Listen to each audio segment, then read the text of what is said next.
Oke, Assalamualaikum warahmatullahi wabarakatuh. Selamat malam teman-teman. Malam minggu begini ya, kalau misalnya nggak bisa kemana-mana, lebih baik kita nyari cuan sedikit lah. Mungkin sebelumnya udah ada yang pada tahu ya, Binomo kan kemarin sempat rame, sempat heboh gitu ya. Tapi ya memang nggak bisa disangkal juga ya. Untuk sebagian orang sebenarnya Binomo tuh bisa juga loh mendapatkan sedikit tambahan lah gitu. Karena contohnya gue sendiri, gue menggunakan Binomo ini sebenarnya sudah 4 tahunan lebih ya.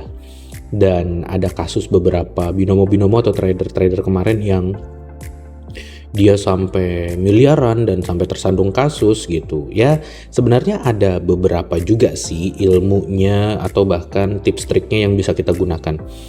Nah, gue di sini nggak menganjurkan teman-teman untuk mengikuti apa yang gue lakukan. Gue hanya nge-share aja, gue hanya membagikan apa yang gue dapatkan. Sebenarnya kalau dari Binomo, asal kita jangan serakah juga sebenarnya ini bisa menghasilkan loh gitu ya. Dan gue akan coba memberikan apa yang bisa gue berikan kepada teman-teman. Mudah-mudahan bermanfaat. Dan gue nggak buka kelas, gue akan ngasih tahu semuanya di sini.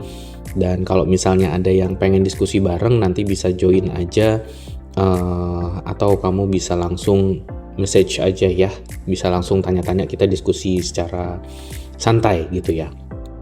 Yang pasti kalau misalnya dananya terbatas, jangan dipaksain. Ingat, jangan dipaksain ya, karena banyak banget triknya. Nanti juga kamu juga akan terbiasa membaca pola arah candlesticknya nih, bergeraknya ke arah mana atau kebiasaan-kebiasaannya gitu.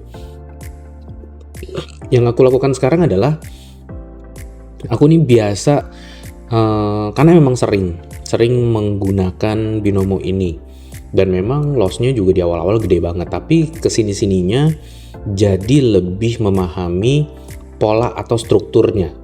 Kalau kalian memahami dari bentuk candlesticknya, itu akan ribet. Tapi kalau misalnya kamu termasuk orang yang ribet dan orang yang lebih sabar banget, terserah.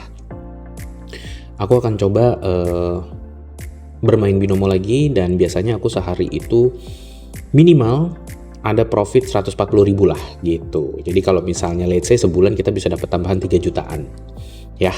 Jadi main sabar aja guys, jangan terburu-buru nafsu. Oke, kita akan langsung coba ya. Ini tampilan awal ya, kita langsung masuk di marketnya kripto. Ini aku setting di 1 menit aja guys ya. Ini aku setting di 1 menit. Terus abis gitu kita langsung pakai bantuan dari indikatornya. Aku tuh biasa pakai MACD. Ini langsung aja sama Bollinger Band. Nah, aku cukup ini doang guys sementara. Nah gitu ya, nggak perlu ngerubah-ngerubah gimana-gimananya, paling tinggal main resistennya aja. Nah, untuk posisi saat ini adalah dia kondisinya lagi ke tren menurun ya, dan ini juga lagi ada persilangan nih di sininya ya. Ini ada persilangan, ini juga merahnya ke bawah banget. Nah, biasanya aku ikut nih guys ya. Biasanya kalau kayak gini aku ikut, tapi nunggu nanti setelah menjelang di 30 detik terakhir gitu ya. Kalau misalnya di sini kita juga nggak tahu bentukannya, tapi aku akan buka di 140. Ini 140.000 akan aku coba persiapkan dulu. Kita lihat dulu guys, kalau hijaunya ini kan posisinya sudah menurun ya, dan ini kalau bisa dibilang sih tren menurunnya kita ketinggalan. Nah, ini dari pergerakan MACD-nya aja dia hampir sejajar dan ada lekukannya gitu ya, nggak langsung curam ke bawah, jadi nggak landai kayak begini nih. Nah, ini agak sejajar. Kita lihat dulu di candle 3 sama 4-nya. Kalau misalnya dia makin ke bawah dan terbuka lebar, nah berarti posisi trennya lagi turun ke bawah. Tapi kalau dia agak ngerucut balik lagi ke atas, itu trennya akan berbalik arah gitu ya. Nah, kayak seperti ini nih. Kita lihat dulu apakah dia akan berbalik arah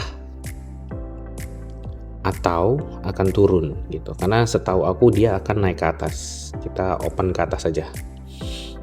Kalau misalnya dia belum bisa, kita buka di 350.000 aja. Kalau yang dulu-dulu tuh mengajarkan untuk kompensasi. Nah, ini kita menyiapkan kompensasinya 2,5.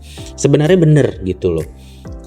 Nah, kan Kenapa aku bisa opennya di sini guys? Kalau opennya di sini, aku bisa langsung nebak ke atas karena posisi dari MACD-nya aja nih satu ya. Aku kasih lihat posisi MACD-nya yang tadi dia turun, dia langsung motong balik lagi ke atas dan ininya hijau ya, langsung berubah hijau.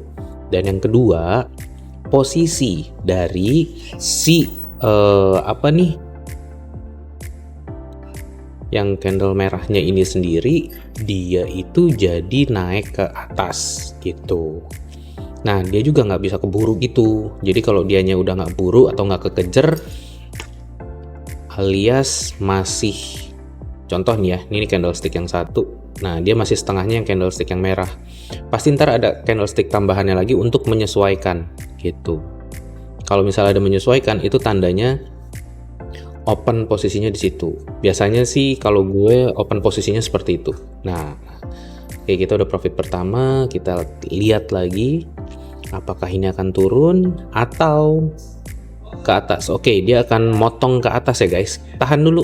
Nih, dia ada mau hampir ada persilangan. Kalau dia mau ada persilangan, kita tahan dulu ya. Dan ini juga dari MACD hijau yang sebelumnya sampai yang sini terjadi gap yang lumayan tinggi ya.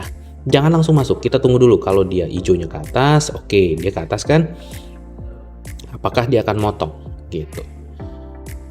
Kita tahan dulu, resistennya ada di sini. Oke, kita 140 aja, kita langsung buka ke atas. Nah, siapin lagi untuk kompensasinya 350 ribunya.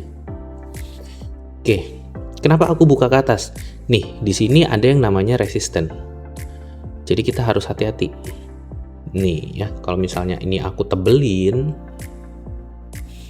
di sini nih, tet aja. Nah, ini bisa resisten ya. Kalau di situ nanti itu bisa disebut resisten. Kita lihat apakah dia mantul. Oh, dia bouncing. Nah, kalau ini dia kan sudah bouncing ya. Hati-hati nih, antara dia masih bisa profit atau enggak ya. Kita lihat dulu. Oke, dar ya, kita lihat dulu 30 detik terakhir apakah dia melewati garis resistennya. Nah, di sini aku taruh di sini ya, garis resisten yang kedua. Kenapa garis resisten? Garis resisten ini tuh kadang bisa bikin mantul gitu loh ya. Jadi kalau bikin mantul itu berbahaya, kita bisa loss. Nah, paling strategi aku biasanya kalau untuk bermain binomo ya seperti ini guys. Oke, kita udah profit 2 kali ya gitu. Karena sudah profit 2 kali, kita cukupkan aja dulu, jangan terlalu nafsu. Karena kalau kayak begini, ini kita akan nafsu ya. Nggak apa-apa, kita stop aja dulu dan kita akan lanjut nanti ketika kondisi psikis kita udah enakan. Nah, lihat, aku cuma pakai persilangan MACD, resisten, dan baca arah candlenya aja gitu. Sesimpel itu sebenarnya kalau misalnya kita mau belajar secara kurang lebihnya tuh secara amannya lah gitu. Jadi jangan terlalu terburu-buru atau kayak gimana. Kalau misalnya modalnya di bawah 1 juta, jangan 140 ribu, pakai aja 14 ribu gitu. Nanti kalau udah modalnya juga lumayan bertambah, baru kita naikin